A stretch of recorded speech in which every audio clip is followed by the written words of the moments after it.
Either you're gonna be someone who just takes space on this earth, or you're gonna do something that's useful for people, you know? Because you're like, 1 million killed in 3 months, 10,000 a day, 416 an hour approximately, something like that, which is 6.7 a minute, you know? So if you want to set up a business in Rwanda, you can go to RDB, 6 hours you have that business up and coming. So they like, their job is to make sure that business is growing. Okay, I'll do a 3. We'll see how much a 3 cuts, because it depends how thick and like dense the hair is too, you know? But I think 2.5 or 2 might do it. Yo, you always had short hair or what? Nah, fam, I had braids, I had dreads, I've been bald. I had a high top. Yeah. Oh, and then I was like, he already gave me the face. I came home, Yeah. I didn't want to have a high top, and I was like, let me just remove the hair, right? Yeah. So I took the machine. Oh my God. I didn't start off like, I just went here. Yeah. Because I thought the length was good enough. Zoop. I'm like, fuck it, I gotta go bald And then now. just skinned the whole thing, and then I had a razor. I was like, nah, fuck it, I'm not gonna do the razor. Oh, and I just shaved my beard like the day before. So you just look like, Dumpty, you look like egg, Mr. Clean. Mr. Clean, but I didn't look clean. But I was musty. I was like, yo, I look like I just came out of a Russian jail cell. The color I'm going for right now, Yeah. I'm going for the standard, what I usually have. Short, I put the line like here, and I cut a bit on the top so I can keep my waves short. Okay. Hairline, you did it perfectly last time. Okay. And just go for it. This is like kind of dark brown. Yeah. And this is like light brown. Exactly. Bro, even like in the sun, bro, I have like literally orange hair in my beard. People be like, you colored it? I'm like, nah, bro, it's just You wanna tell them where you're from, where you came from? half Norwegian, half Rwandese. Half Norwegian, Crazy half mix, Rwandese. A mixed, Rwandan unheard of Vikings, mix. you know? Have you ever met someone with like you, like with the same exact mix? same mix? Yeah. Bro, I've seen a couple of the young ones back home in Norway. You know, we got some of them young light skin ones. Bro, they look even more crazy than me. They have blue eyes and stuff. Yeah. You know? But like, I've met Norway, we got crazy mixes. But like, even in Rwanda, man, half Ukrainian, half Rwandese, half Indian, half Rwandan, half Belgian, French. I feel like most of them are like Belgian, French, Netherlands, and like Central European, or like half crazy. American. Bro, those are some exotic. It's crazy mixes. Yeah. What's the most thing you get mistaken for? Habesha. Habesh, Eritrean, Somalian. Shout out to my East Africans. East Africans, yeah. But Rwandese people were East Africans, so it kind of makes sense. But I get a lot of Morocco, Okay. That makes Dominican, sense. Morocco makes sense. there's Caribbean, half Jamaican, half Yardie, half something else, you know? Yeah, the first time I met you, I would have guessed, because a lot of the light-skinned people here, they're like half white, half Jamaican, right? Right, that's the So thing. that's what I would have guessed for you, but I don't know, there was something like, Yeah, you know? something I off. get a lot of like Dominican, Brazilian, Colombian. Yeah, I feel like with short hair, you look one culture, and I feel like if you grow out your hair, you look completely like. Even when I was bald, I looked myself in the mirror, bro. I almost got confused. you can. Bro, I was kind of. You confused yourself, huh? Yeah, because I was in that time I was getting serious in the gym and stuff. Yeah. So I looked like I was like half Slavic and half black, like something. Yeah. Just fuck. You look like every race just touched you a little bit. Exactly. Even people give me ablation, man. What? I've got What? ablation a lot of times because I've. Bleach? Oh, because people say Blasian. I have like tiny, like my eyes are tight. People like, you have like I get blation. Non-precise country though, just blation. I'm like, Yeah, nah. because, okay, so your mom is full Norwegian? Nah, my mom, she's fully Rwandese. Oh, no, my bad. Yeah, your mom Yeah. is, your dad's full My Norwegian? dad's full Norwegian. I think I got like a Swedish grandpa or something, you know? That's crazy. So like, well, I would say Norwegian. So, You look like your dad more? nah, bro, I'm like, I'd say 50-50. Not even 50-50, like 100-100. So if I seen both your parents, like if I seen, like looking at you right now, there's a picture of your dad right here and a picture of your mom. Yeah, and if I show you my mom, you'll be like, you look like my mom. If I show you my dad, no, you look like your dad. Say But right. if you see my dad right now, I don't look like him because he's like 79. Oh, this now year. he's a lot older. Are your parents together? Nah, divorced when I was like 15, 16. 15, 16, huh? Yeah. Who did you spend more time with? You know, when they divorced, I was like, I didn't kind of get it because I was like, my parents are still alive. Alhamdulillah, I can't complain. You know, you know, kids want their parents to divorce, but I'm like, bro, they're both alive. So I was like, I spent 1 week here, 1 week there, but I've always been like super tight with my mom. you know? I have my relationship with my dad too, because my dad is like an old white dude, so and then my dad's been working in like all over Africa. Yeah. He got the crazy stories, bro. Yeah, what did he do again? He was what, UN or something? Yeah, he was working for the UN. In Rwanda, he was chief of logistics for UN. Okay. But he was working for like Red Cross, the help like I don't even know what's called in English. Is Red Cross, you know, like the organization that help Yeah, people. I'm pretty sure it's you know? Red Cross. Yeah, Red Cross. So he worked all over Africa. He was digging for some gold in Ivory Coast. He was a teacher, building schools, stuff like that. Oh, so that's that guy. Huh? Yeah, so he was like him, and he even come from a small place in Norway. So he was like, fuck it, and just go out there, explore the world, you know.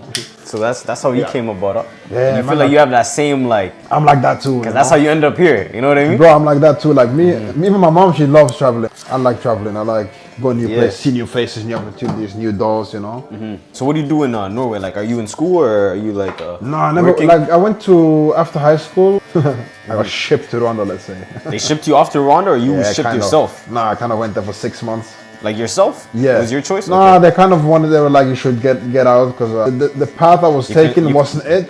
Yeah. I was like, you know, why not go back home, get in touch with the roots. I didn't live in Kigali, the capital. I lived in a place called Kabgai. Abudai? No, Kabgai. It's like outside of the city. Say it again? Kabgai. Kabgai in Rwanda. Yeah. Okay. Muhanga district, Gitarama. Bro, I lived in a school called Collège Saint-Médardin, Christian school. Yeah. I stayed there for like half a year. I lived with priests. I was in the village, ate with them, like humbled me. Okay. Gave me a new set of thoughts, and when I was back, I was like, Yeah, you it kind of gave me got in touch time. with your people too, yeah. Exactly, and I was like, when I come back, because I'm not usually mixed people, they might have like identity crisis and stuff. Because people think they gotta choose. I'm like, but that's a fucked up mindset. You don't have to choose. You both embrace both sides. You know. Okay, so is that I'm your, 100%. is that your advice to like mixed people out there? 100%, Like, they don't really know. You know what I mean? Exactly. People are like, I have to choose. Like, who said that you had to choose? Who told you that? Why would you limit yourself? Me, I'm like, I'm 100% that and 100% this. You have your personality, right? Yeah. And like, you're not gonna be out here like Ben 10 changing personalities. Okay. According to where you are, but for me, Norwegian culture and Rwandese culture is very different. But I feel in touch with both of them. But like, I actually know someone who's half Rwandese and half. I forgot the other half, but. Shout out Phil, but he's like, you can't tell he's mixed though. He looks more like white. my skin color. Okay. But I'm pretty sure it's the same thing. I think his mom is Rwandese and his dad is, I think he told me Russian or something. It was some weird. Yeah. It was some yeah, weird those exist. I've some- heard about them.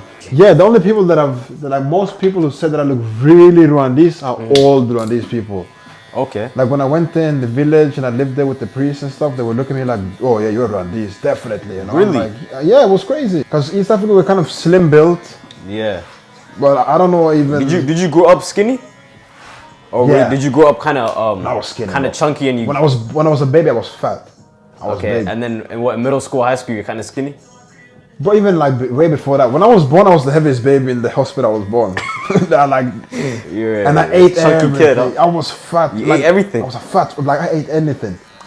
And like when I turned like 1 year old, Yeah, then you started slimming down a bit. I didn't eat nothing. So Yeah, I've always been like, always I haven't active, been always been active. So I haven't always been like skinny in the sense of that I didn't eat a lot and I was just sitting on my couch gaming or whatever. Just play soccer, different activities, handball. I've been skiing. Yeah, what do they play in Norway? Like, what's the national sport there? Is it hockey? Do they play hockey? A lot of people play hockey, but it's not that popular that people would think, you know. A lot of the best hockey players from our country, they go here to Canada. Damn. But then I got into, as well as football, it was just like, you guys call it soccer, no right? It was like their level of seriousness, it was like the coaches, I was like, this ain't fun no more, you know. Or you fell out of love with it? I fell a lot of love with it, lost love for the sport because it became something different, you know. Yeah. It was like, I didn't look forward to go to practice before. I've been to Rwanda like maybe, when I'm 23 soon, 11, 12 times at this point. 12 times? Yeah, like I go every other year. What I witnessed the development of Rwanda. That's mad. I told you the last time 80% of our population is younger than 30 years old. Yeah. Bro, I've seen the development of our country. It's the second easiest place doing business. They call us the Singapore of Africa, the business hub of Africa. Like Singapore back in the 80s, 90s was nothing. Boom, they had a rapid growth with like tech. Yeah, bro. Singapore just become the business capital with everything. It can happen quick, yeah. So the same thing is happening to Rwanda. Like the safety of doing business, the way it's easy. Like the number 9 safest country in the world. Even not only technology, but like how humans. So you like, think it could be the next Dubai? Yeah, you know that's the thing. So I'm trying to be a part of that. I refuse. You're trying to be part of the come up, huh? Yeah, 100%. I want to impact the infrastructure in my country. You know, Yeah. that's the role I want to play. Yeah. I don't want to sit back and just sit back and watch people do stuff because like I'm kind of the age range right now where you have to make yourself useful. Yeah. You know, as a man, you increase your value by age, I believe. Yeah. So like Nah, that's when I look at the numbers, the data, like we have had like 7.9% approximate growth in our country for the last 20 years. Yeah. Like, bro, that's crazy numbers. I think we were ranked 149th place. Like, I don't remember precisely the year, 2008. It's like damn near the bottom, bro. Yeah, 149th. So like what is it now? 33 or 32, if I'm not mistaken. It's coming up, year by coming year. up. But that's the thing, man. Like, sometimes I don't sleep at night because I just think of the things that's going on back home. Yeah, and you're not part of it. Yeah, like I'm a part of it now. Like I'm getting like for the last. You're getting your what is it called? I'm getting a foot in the thing, like because I got a good network back home. Yeah. And I got a family that's kind of already doing things. Kind of tapped in a little bit. Yeah, they're already tapped in. They're already doing things. Yeah. We have something called RDB, which is Rwanda Development Board. I think I told you the last time, but they came. Oh, you didn't tell me about that. Oh yeah. It's called RDB, which is Rwanda Development Board. Bro, they come to. Their mission is basically to boost the country's economy. Yeah. So what they do, they come to you guys and promote, or people come to them when they want to do something in Rwanda. So if you want to set up a business in Rwanda, you can go to RDB. 6 hours, you have that business up and coming. So they their job is to make sure that business is growing and do it's good, blossoming, right? And they help you their job is to help you. You know, like Kagame, our president, like I couldn't have more respect and love for him because like he boosted the economy. And you know, you need a team. You can't do something on your own. Yeah. He put people at the right places, and these people, they do their jobs well. 2022, I started getting, because I used to see the development of a country. When I came back from Rwanda after living there 6 months, I'm like, I don't give a shit. Like, I'm putting myself into this. I'm gonna do something in Rwanda. Yeah. So in the Rwandan community, what I did is like, I know there's a lot of young people, but I wanted to reach the right ones. Okay. Kind of build like a circle of young Rwandese people who had the same vision. Literally. I sent a video out in that group. Yeah. I was like, yo, guys, Rwanda is growing. I want to get to know. So, like, I just kind of reached out to the people and wanted to know who's in the same vibe as me. I feel like a lot of Rwandese people, like, especially our age, if they hear this, that's the thing. I'll get them lit. That's exactly what my mission is. Like, the first and foremost I want to do before you get somewhere, build a team. Yeah. Find people who like. Okay. Someone who's Rwandese our age watching this, what do you have to say to them? Because there's gonna be a couple people watching. Like, if there's something I would say to young Rwandese people, get in touch with your country because it's growing. It's growing with or without you. We need your help. Amen. Just unite with people. Unite with me. Connect with me. Network with me, man. If any Rwandan would see this, Ntwali at IG, at Ntwali at LinkedIn, tap in with me.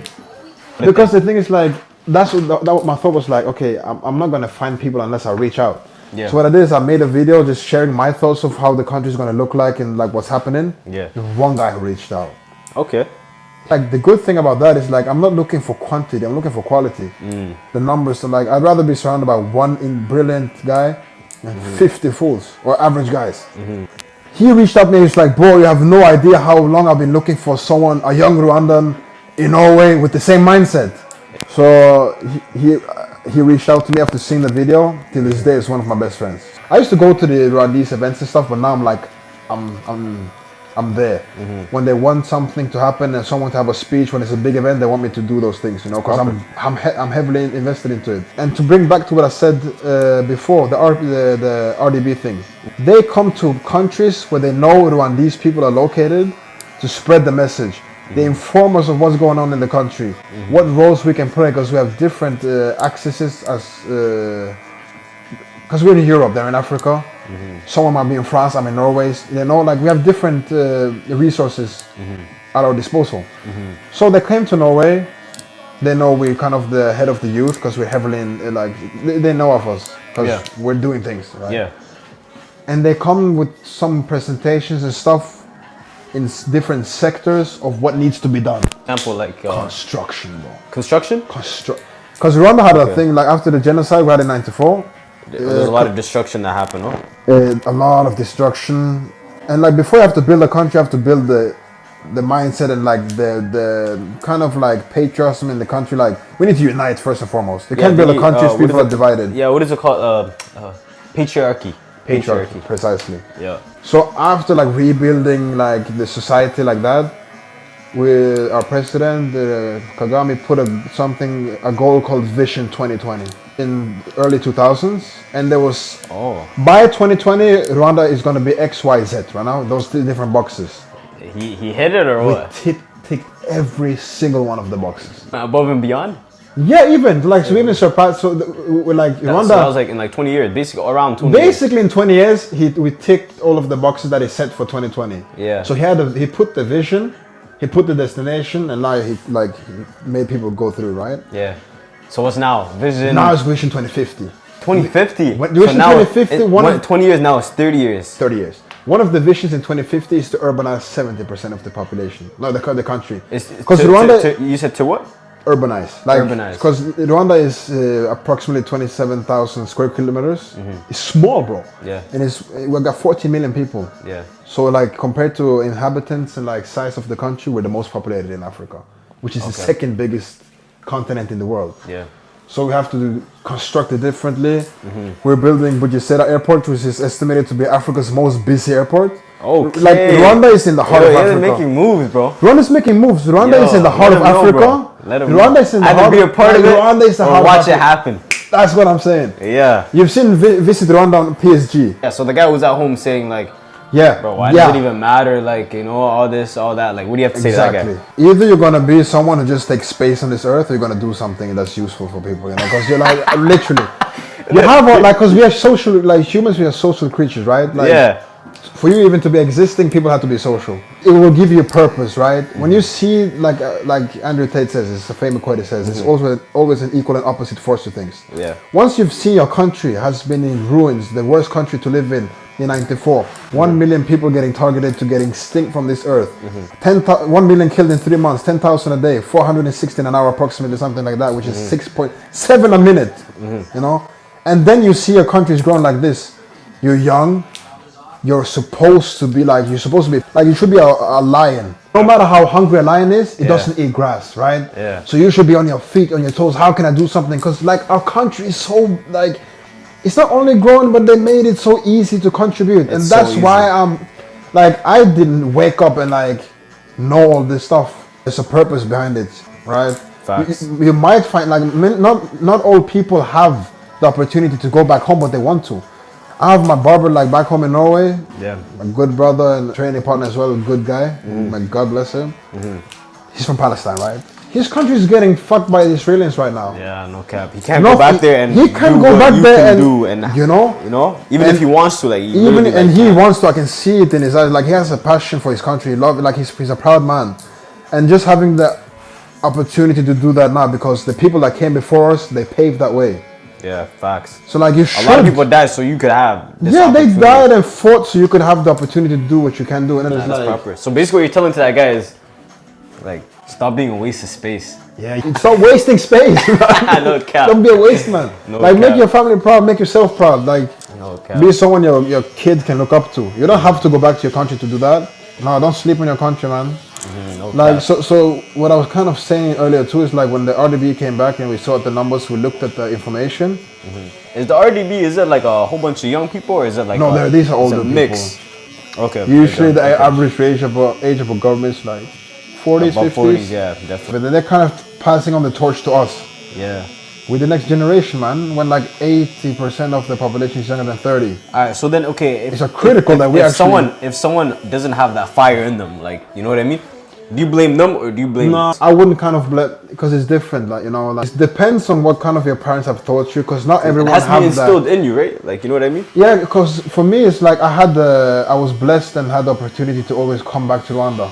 Yeah, if you didn't go back as much, I don't think I would have had this desire. You can't really blame the ones who don't. You can't really blame them. So I'm not gonna call you a waste man for not doing that, but get involved. You know. Yeah, get involved. Because like there's many people that lack purpose because they don't know what to do. You know. Look how much things you consume on a daily basis on social media. You see the next guy with $1 million. He's younger than you. You feel insecure. You're out of shape. You don't move. People don't talk to women. It's like they don't have a source to get their confidence from. You know. You have to have confidence in some form of like desire to have that. You get confidence from purpose, huh? I feel like you get confidence from purpose and purpose. If you know what you believe in, you have something to fight for. I just don't want to be a feather in the wind. I don't know where it's going. But no matter what family you come from, if you want to play a role, you can play a role. It's your mind that will limit you because our country is really built up like that way. The money that Rwanda earn, where does it go? Okay, construction. Not only are they going to build the most busy airport, estimated to be the most busy airport. Yeah. We were building something Is called... it already in construction? Oh yeah. It's estimated to be done by 2026. Okay. And like they're gonna build a stadium in Rwanda called Amahoro Stadium. For what, soccer?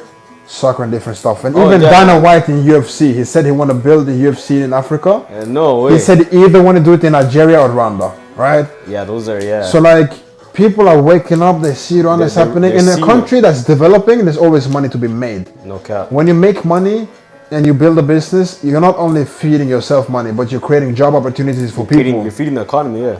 You're feeding the economy, you're creating a business, you're making it able, like, people who don't have a job, you will give them a job, like job opportunities. Now you're giving them the opportunity to be able to feed their families. Feed their families. If I didn't go back to Rwanda as much, maybe I don't think I'll back. Let's say you didn't go back to Rwanda as much, and you now talk to you, like the you that didn't go to Rwanda. Ooh. Do you think you would still be able to get you fired up? Oh yeah.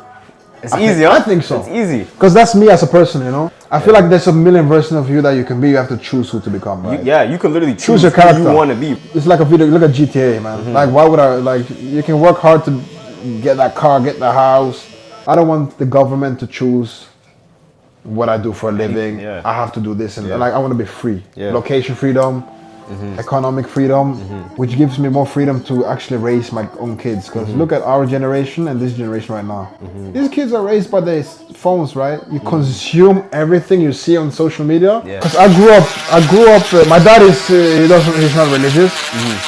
My mom, she's a Christian. So I was kind of raised. I feel like your life changed a lot once you started taking religion seriously. Bro, the day I became a Muslim, my life changed. I don't look at this as this is rules I have to follow.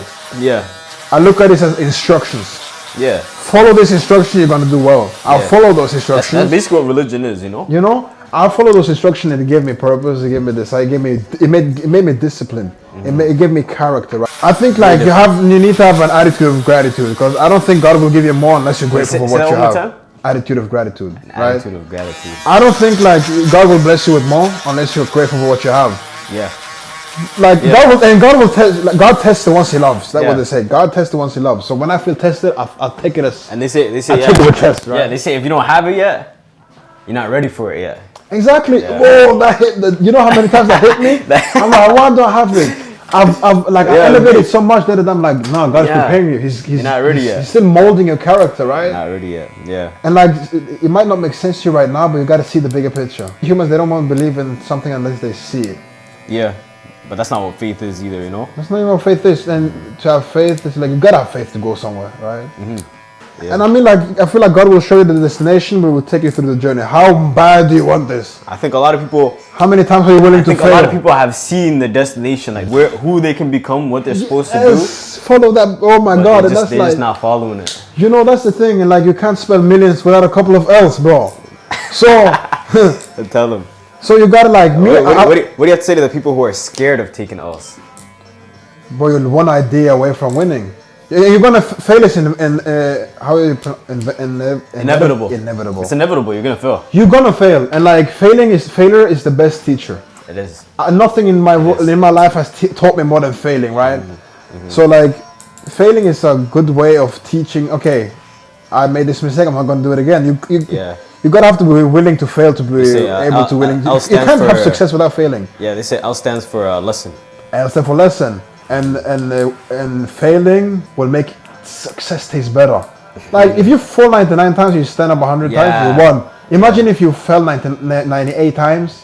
What tastes better, the success with no failure, or the success with like 6 failures? The success where you bled, bro. Where you bled, you crawled, like you fought. Like, I feel like that will give you a certain type of confidence that can be bought. So I'm still developing it every single day, right? Yeah, you gotta work on yourself. You're not, it's the best project you can work on. What do they say? You're not in final form yet. It's not final form. Yeah, you'll never stop learning, right? You're just like a sponge for information. Yeah, that's when you see like your potential. Oh my God, bro! And information can change your situation. I feel like that's another way to get someone fired up too. Definitely. Kind of showing them like... I think that most people, they don't understand the potential they have. Look, Alexander the Great, bro, he was 25 years old when he conquered, from Macedonia, when he conquered like half of the earth, right? He's only 25? He was only 23, 24, 25, something like that. That one I didn't know. He That one I conquered the didn't know. fucking, like, you know, like, I didn't know he's only 25. I thought he hadn't even reached his full development of his frontal lobe, and it was. Yeah, It's a book basically saying like you're a sum total of your thoughts, because there's nothing else you can be, right? Yeah. And how do you think impact is your who you thoughts? are? Yeah. And like 5% of your thoughts are conscious. 95% are subconscious. Subconscious. A subconscious thought is something you do without thinking about doing it. Like if you kind of observe your subconscious mind, you will kind of observe what do I spend the most time of thinking about. Yo, I kind of spend most of the time just thinking about random stuff. My mind is just floating around. Like that's when you start tracking what you actually think about. Why do I think? And then you're gonna switch it. I'm gonna start thinking about this, and that's gonna be you. and like there's Dr. Joe Dispenza, bro. You should check him out. I read he broke his spine in 6 places. They told him he can't fix it. He fixed it with his mind, right? So like, But that's Doctor Strange. that's the thing, and the thing is like now he's not only proving it by theory, but he's proving it with technology. So that you can your thoughts. It's kind of simple. He said if your thoughts can make you How sick. long did it take him? Oh, I'm not sure, but he's still doing it, right? He wrote a book also called "You Are the Placebo," right? You can destruct yourself with your thoughts, or you can like kind of elevate with your thoughts. Bro, Many people will look for external happiness. that one I never heard something like that. You said he broke his spine. He got hit by a car. Well, that's That's like the introduction of the book. He got hit by a car. That's a Doctor Strange story. His spine here, I think it broke in 6 places. They were like, "You're never going to be able to walk again." Yeah. So his genetics are kind of rewrote itself. Yeah, I'm gonna search them up. That's actually. I'm crazy, gonna send bro. you some links, bro. When I checked out the that's content, I got obsessed with it. Your diet, man, it's not only what you eat; it's what you read and what you hear too, right? Bro, I observed myself so many times just watching shit. Yeah. And when I came in here, he was watching TED. I was like, I respect that, bro. Because You know what's funny? You're saying this. Whoever's watching this, like, that's what they're doing right now. Yeah, they're consuming this, right? And I believe everyone can teach you something. A crackhead can teach you how to make a fire with no wood and no lighter, right? You can learn something because everybody has experiences maybe you haven't had before. Too, Exactly. You know what I mean? Oh, it's looking sharp. It's looking proper. Yeah. Anybody touch up anything like the goatee or anything like that? Bless, man. It's good. perfect. It's good. No, it was good talking to you, man. Appreciate Do you have anything else to say? Finish it off. Always aim for success, man. Victory. Yeah. Come back home. Yeah.